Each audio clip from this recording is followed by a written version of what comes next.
દુર્ઘટના કે એક પ્લેન ઉડે અને થોડી સેકન્ડ થાય અને ધરાશાયી થઈ જાય, એઆઈબીનો જે પ્રાથમિક રિપોર્ટ આપ્યો હતો એમાં એમણે કહ્યું હતું કે અમને આશંકા છે કે ફ્યુલ સ્વિચ છે એમાં ખરાબી છે. આ પ્રાથમિક કારણ ત્યારે ખૂબ ચર્ચામાં આવ્યું હતું. જો એઆઈબી એવું કીધું કે ફ્યુલ સ્વિચમાં ખરાબીની આશંકા છે, એના ઘણા મહિના પછી સરકાર સંસદમાં એવું કહે છે કે ફ્યુલ સ્વિચમાં કોઈ ખરાબી નહોતી, તો પછી અમદાવાદની પ્લેન દુર્ઘટના થઈ કયા કારણે? સંસદમાં એવું સ્વીકારતા હોય કે હજુ સુધી કોઈ કોન્ક્રીટ કારણ અમને મળ્યું નથી. જે એઆઈબીએ કહ્યું હતું કે ભાઈ ફ્યુલ કંટ્રોલ સ્વિચ છે એમાં ખરાબી હોઈ શકે છે, આ કારણ અમે નકારી કાઢીએ છીએ. તો આખરે અમદાવાદની એ ફ્લાઇટ દુર્ઘટનાનું સત્ય શું?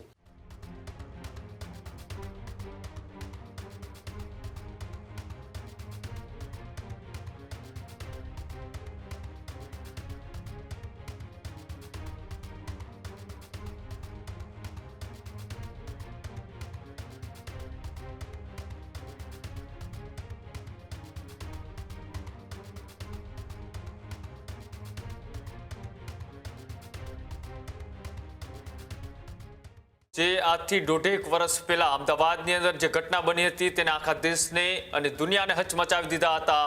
તે અમદાવાદ પ્લેન ક્રેશ ઘટના અંગે ફરી એક વખત મોટો ધડાકો થયો છે. સરકારે કહ્યું કે ફ્યુલ કંટ્રોલ સ્વિચ ખરાબ ન હતી. ઉડાન મંત્રીએ સંસદમાં સ્વીકાર્યું કે ખરાબી ન હતી. તો AAIBના પ્રાથમિક રિપોર્ટથી મંત્રીએ અલગ વાત કરી. AAIBએ કહ્યું કે ફ્યુલ સ્વિચમાં ખરાબી હતું આનું કારણ. તો પછી આખરે કયા સંજોગોમાં ફ્લાઇટ તૂટી પડી તે પણ હજી સવાલ અકબંધ છે. ત્યારે મહાકાય જમ્બો જેટ સાથે અંતિમ ઘડીમાં શું થયું? સરકારે કહ્યું કે અંતિમ તપાસ રિપોર્ટ બાદ જ ખબર પડશે. જો કે અંતિમ તપાસ રિપોર્ટ અંગે હજુ કશું જ નક્કી નથી થયું. ત્યારે સરકારે કહ્યું કે તપાસ રિપોર્ટની સમય સીમા નક્કી નથી. મોટી દુર્ઘટના માટે તપાસમાં વધુ સમય લાગી શકે છે.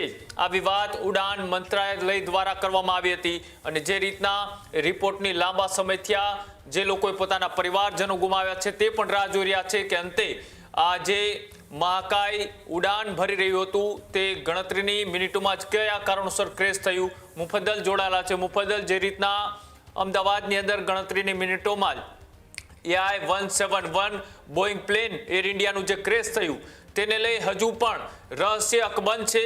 સાથે AAIB કહી રહ્યું છે કે સ્વિચ ખરાબ હતી. ઉડાન મંત્રાલય કહી રહ્યું છે કે સ્વિચ ખરાબ ન હતી, કોઈ ખામી ન હતી. એટલે જ આ એક આધુનિક સમયની સૌથી મોટી રહસ્યમય ફ્લાઇટ બની ગઈ છે. કેમ કે અમદાવાદે જે દુર્ઘટના જોઈ, એક એવી દુર્ઘટના કે એક પ્લેન ઉડે અને થોડી સેકન્ડ થાય અને ધરાશાયી થઈ જાય, જમીનદોસ્ત થઈ જાય અને આખે આખું એમાં કોઈ બચે નહીં, માત્ર એક સવારને બાદ કરતા. એ ફ્લાઇટનું 1 વર્ષ જેટલો સમય વીતી ગયો એ દુર્ઘટનાને, પણ એ ફ્લાઇટના પતનનું કારણ હજુ સુધી મંત્રાલય કે પછી વિભાગ કે પછી એનું જે AAIB છે કે જે આ પ્રકારના એક્સિડન્ટ થતા હોય છે એનું ઇન્વેસ્ટિગેશન બ્યુરો છે, AAIBનો જે પ્રાથમિક રિપોર્ટ આપ્યો હતો એમાં એમણે કહ્યું હતું કે અમને આશંકા છે કે ફ્યુલ સ્વિચ છે એમાં ખરાબી છે. આ પ્રાથમિક કારણ ત્યારે ખૂબ ચર્ચામાં આવ્યું હતું કે ભાઈ જો આટલી મોટી મહાકાય ફ્લાઇટ છે, આટલું લોંગ ડિસ્ટન્સ છે, આટલી દૂરી સુધી જવાની છે, બોઈંગ પ્લેન છે, તો એની ફ્યુલ સ્વિચનું ચેકઅપ નહોતું થયું. આ સવાલ ત્યારે ઉઠ્યો હતો. હવે સંસદની અંદર સરકાર કહે છે કે ના, ફ્યુલ સ્વિચમાં કોઈ ખરાબી જોવા નથી મળી. જો AAIB એવું કીધું કે ફ્યુલ સ્વિચમાં ખરાબીની આશંકા છે, એના ઘણા મહિના પછી સરકાર સંસદમાં એવું કહે છે કે ફ્યુલ સ્વિચમાં કોઈ ખરાબી નહોતી, તો પછી અમદાવાદની પ્લેન દુર્ઘટના થઈ કયા કારણે? જેવી રીતે દુનિયાના ઘણા બધા એવા પ્લેન જે અકસ્માતો છે આજે પણ રહસ્ય બની ગયા છે. શું અમદાવાદમાં જે પ્લેન દુર્ઘટના થઈ એ પણ દુનિયાની સૌથી રહસ્યમય ઘટનાઓ પૈકીની એક છે? કેમ કે જો 1 વર્ષ કરતાં વધારે સમય પછી પણ કેન્દ્રીય ઉડ્ડયન મંત્રાલય, એના ખુદ ઉડ્ડયન મંત્રી સંસદમાં એવું સ્વીકારતા હોય કે હજુ સુધી કોઈ કોન્ક્રીટ કારણ અમને મળ્યું નથી. જે AAIBએ કહ્યું હતું કે ભાઈ ફ્યુલ કંટ્રોલ સ્વિચ છે એમાં ખરાબી હોઈ શકે છે, આ કારણ અમે નકારી કાઢીએ છીએ. જે ફ્યુલ કંટ્રોલ સ્વિચ છે એમાં કોઈ ખરાબી નહોતી. તો પછી જે ફ્લાઇટને ઉડાન ભરતા પહેલાં એનું પ્રાઇમરી ટેસ્ટિંગ થતું હોય છે, સુપરવિઝન થતું હોય છે, તમામ બાબતો ચેક થયા બાદ જ એ ટેક ઓફ કરતી હોય છે ફ્લાઇટ. એ ફ્લાઇટ તમે વિચારો કે 1 મિનિટથી ઓછા સમયમાં ઉડાન ભર્યાને 1 મિનિટથી ઓછા સમયમાં ટેક ઓફ કર્યાના એ કેવી રીતે ધરાશાયી થઈ ગઈ, જમીનદોસ્ત થઈ ગઈ, એવું તો શું થયું એની અંદર. પાયલટની ભૂમિકા વિશે પણ આરોપો લાગ્યા, પછી આરોપ પ્રત્યારોપ થયા, દાવા પ્રતિદાવા થયા. તો આખરે અમદાવાદની એ ફ્લાઇટ દુર્ઘટનાનું સત્ય શું?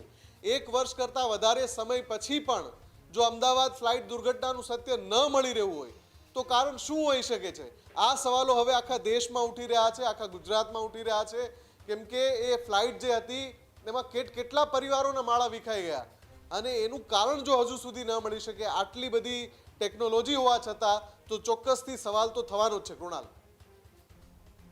તે આપવા બદલ તો જે રીતના અમદાવાદ એરપોર્ટથી ઉડાન ભરી રહેલું એર ઇન્ડિયાનું જે બોઈંગ પ્લેન છે તે અકસ્માત થયું હતું, દુર્ઘટના થઈ હતી, કેટલાય લોકો એમાં મૃત્યુ પામ્યા હતા. પણ 1 વર્ષ પછી પણ હજી ન તો ઉડાન મંત્રી એ વાત સ્પષ્ટ કરી રહ્યા છે કે આની અંદર શું ખામી હતી, કયા કારણોસર પ્લેન ક્રેશ થયું, કે પછી જે રિપોર્ટ આવવો જોઈએ, એ જે ટેકનિકલી જે આખું સર્વે થવું જોઈએ તે પણ હજુ સુધી નથી થઈ શક્યું. ટેકનોલોજીના જમાનામાં પણ રહસ્યમય ઘટના બનીને રહે છે કે પછી આનું સચોટ કારણ બહાર આવે છે તે પણ જોવાનું રહેશે. ખેડૂત ભાઈઓ છે ખેતરમાં ડ્રોન ઉડાવતા હોય છે ત્યારે આપણે એક પ્રશ્ન સતાવતો હોય છે કે જે આપણે અત્યાર સુધી જીપીએસ ટેકનોલોજી વાળા ડ્રોન વાપર્યા છે, જેથી કરીને મોબાઈલ ટાવર છે અથવા તો હાઈ ટેન્શન લાઈન પસાર થતી હોય, કોઈ વૃક્ષો હોય, ત્યારે જે જીપીએસ ટેકનોલોજી વાળા ડ્રોન છે એમાં ટકરાય અને ટ્રેસ થાય છે.